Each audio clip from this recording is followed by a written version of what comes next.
Welcome back viewers. आज जो मैं वीडियो लेके आई हूँ ये एक बहुत ही ज़्यादा रिक्वेस्टेड वीडियो कह सकते हो आप, या फिर एक बहुत ही ज़्यादा ऐसी टॉपिक पे मैं वीडियो लेके आई हूँ जो सवाल ऑलमोस्ट हर लेडी के जहन में गुजरता है कि जो कॉन्ट्रासेप्शन पिल्स वो खा रही हैं वो कैसे इफ़ेक्ट करती हैं।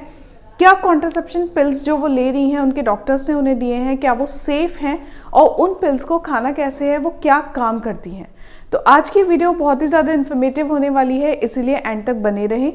वीडियो पसंद आए तो मेरे चैनल को सब्सक्राइब करें, वीडियो को लाइक करें, शेयर करें, और मैं हर वीडियो में बोलती हूँ ज़्यादा से ज़्यादा लोगों तक स्प्रेड करें, क्योंकि मैं एक बहुत ही लेमैन लैंग्वेज में हर चीज़ समझाने की कोशिश करती हूँ। ईजीएस्ट से ईजीएस्ट वे में आपके सामने पोर्ट्रे करने की कोशिश करती हूँ, सिर्फ इसीलिए कि जितनी भी महिलाएं मेरा चैनल देख रही हैं या जितने भी लोग मेरा चैनल देख रहे हैं उनको एक कॉमन लैंग्वेज में ये समझ में आए कि वो क्या कंज्यूम कर रहे हैं या किस बीमारी से सफ़र कर रहे हैं या उनके आसपास किस तरीके की बीमारियां चल रही हैं।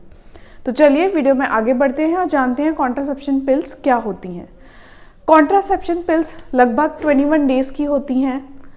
हम सब ने ये देखी हैं, एटलीस्ट कंज्यूम नहीं करी हैं तो देखी तो है ही, देखी नहीं है तो एटलीस्ट सुना तो है ही इनके बारे में।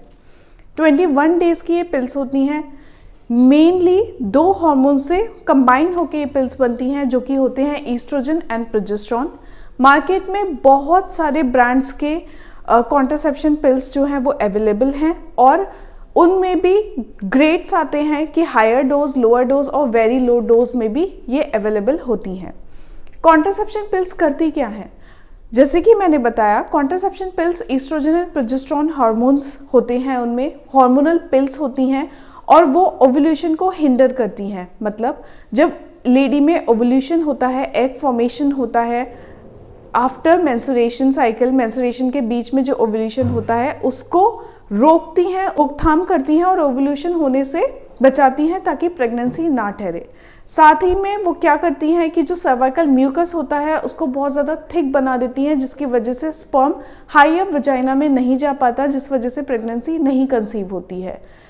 और उनका क्या काम होता है कि यूट्रस की जो इनर लाइनिंग होती है, एंडोमेट्रियम जिसे हम बोलते हैं, उसको बहुत ही ज़्यादा पतला बना देती हैं, जिसकी वजह से इम्प्लांटेशन नहीं होता। तो ये सारा तो उनका मेटाबॉलिज्म होता है। वो कैसे वर्क करती हैं ये मैंने आपको बताया। ये 21 नंबर में होती हैं, 21 डेज तक कंज्यूम करनी होती हैं।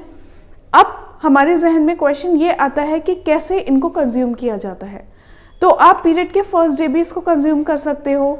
बहुत सारे गायनीज इसको 5th डे कंज्यूम करने को बोलते हैं, बहुत सारे 3rd डे। अगर तो मैं ये सजेस्ट करती हूँ कि पीरियड के 3rd डे से आप अपने कॉन्ट्रासेप्शन पिल्स लेना शुरू करें, क्योंकि आपको जो पीरियड आया है, जो भी क्लॉट्स है, एंडोमेट्रियम है, टिश्यूज़ हैं, वो सब निकलने भी बहुत ज़्यादा ज़रूरी हैं। और साथ ही में आपके हार्मोन्स जो वापस से बनने शुरू होंगे आपके बॉडी में, तो वो लगभग 3रे दिन से ही बनने शुरू होते हैं। इसीलिए मैं अपने पेशेंट्स को ये पिल्स 3रे दिन से बताना शुरू करती हूँ, और आपसे भी यही बोलूँगी कि 3रे दिन से अगर आप खाएंगे तो ये आपके लिए ज़्यादा बेनिफिशियल्स रहेंगी। पीरियड के 3rd डे से ये कंज्यूम करनी है। हर रोज़ 1 पिल खानी है। मैं मोस्टली शाम को खाने के लिए सजेस्ट करती हूँ, क्योंकि बहुत सारे पेशेंट्स ऐसे होते हैं जिनको इसको खाने के बाद थोड़ी सी वीकनेस बॉडी में या फिर चक्कर आने जैसी कंप्लेन होती है। तो मैं शाम को खाने के लिए बोलती हूँ, जिससे कि पेशेंट उसको कंज्यूम करके खा के आराम से अपने बेड पे जाके सो जाए। दिन भर का जो उसका रूटीन होता है, जो रूटीन वर्क होता है, वो ना करे। तो शाम को 6 से 7 के बीच में आप इसको कंज्यूम कर सकते हो आराम से। कोशिश करिए कि आपने जो एक टाइम बनाया है, फॉर एग्जांपल 6 बजे आप कंज्यूम कर रहे हो, 6 o'clock कंज्यूम कर रहे हो, तो नेक्स्ट डे भी उसको 6 o'clock ही कंज्यूम करो। ऐसा बहुत रेयर होता है। एक्चुअली प्रैक्टिकल देखा जाए तो ऐसा तो नहीं हो सकता कि एग्जैक्टली 6 बज गए और आप 6 बजे ही वो दवाई खाएं। इसीलिए मैं अपने पेशेंट से बोलती हूँ 6 to 7 के बीच में वो इस चीज़ को कंज्यूम कर सकते हैं, इस टैबलेट को कंज्यूम कर सकते हैं। ये कम्प्लीटली सेफ होती है। साथ ही में ये क्वेश्चन अराइज होता है, या बहुत सारे लोगों के क्वेश्चंस होते हैं कि मैम हमारी पिल अगर छूट जाए, बाय चांस हमें किसी फंक्शन में जाना है, किसी वेडिंग में जाना है, या फिर हमें कहीं घूमने जाना है और हम अपनी टैबलेट नहीं ले जा पाए या हम उसे कंज्यूम नहीं कर पाए, तो हम क्या करें। फॉर एग्जाम्पल आपने टाइम सेट किया है शाम को 7 बजे, आप 7 बजे टैबलेट नहीं ले पाए, अगर आपको मेंस्ट्रुएशन साइकिल या स्पॉटिंग नहीं आती है तो नेक्स्ट डे मॉर्निंग उठ के आप अपनी टैबलेट कंज्यूम कर सकते हो।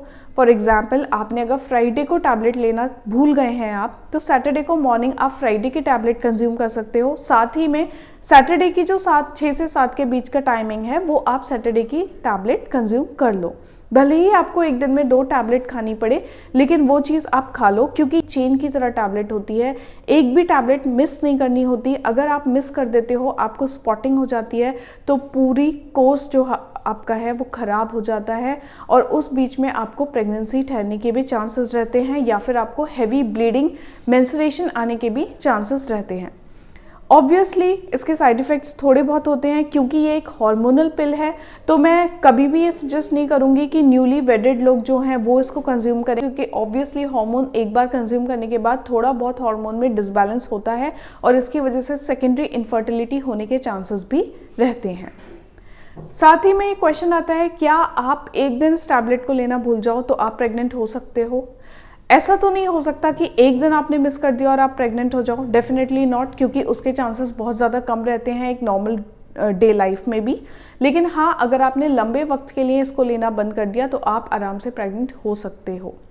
वैसे तो ये कम्प्लीटली सेफ होती हैं, इनके फेलियर चांसेस जो होते हैं लगभग 1% होते हैं। अगर आप कॉन्ट्रासेप्शन पिल्स कंज्यूम कर रहे हो तो आप प्रेग्नेंट नहीं होते हैं, लेकिन फिर भी मैं आपसे ये सजेस्ट करूँगी कि एक तो लॉन्गर पीरियड ऑफ टाइम के लिए इसको बिल्कुल भी कंज्यूम ना करें, क्योंकि बहुत सारे पेशेंट्स ऐसे होते हैं, अगर आप उनको समझा दो कि हाँ ठीक है 21 डेज़ बाद आपको वापस से पीरियड आएगा और फिर से 3rd डे के बाद आप फिर से कंज्यूम कर सकते हो, तो वो very long period of time के लिए इसको कंज्यूम करते रहते हैं, जो कि बहुत ज़्यादा हार्मफुल हो सकता है।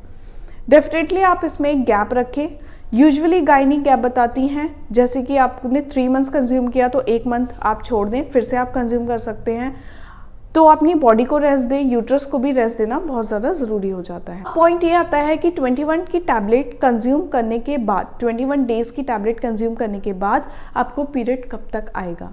तो 21 डेज़ की टैबलेट कंज्यूम करने के बाद जब आपके सारे टैबलेट्स फिनिश हो जाएंगे, ख़त्म हो जाएंगे, तो आगे लगभग 10 डेज़ तक आपको कभी भी पीरियड आ सकता है। वो आपकी बॉडी के ऊपर डिपेंड करता है कि आपको स्पॉटिंग होगी, या फिर आपको प्रॉपर मेंस्ट्रुएशन साइकिल होगी, या फिर आपको बहुत ज़्यादा हैवी ब्लीडिंग होगी।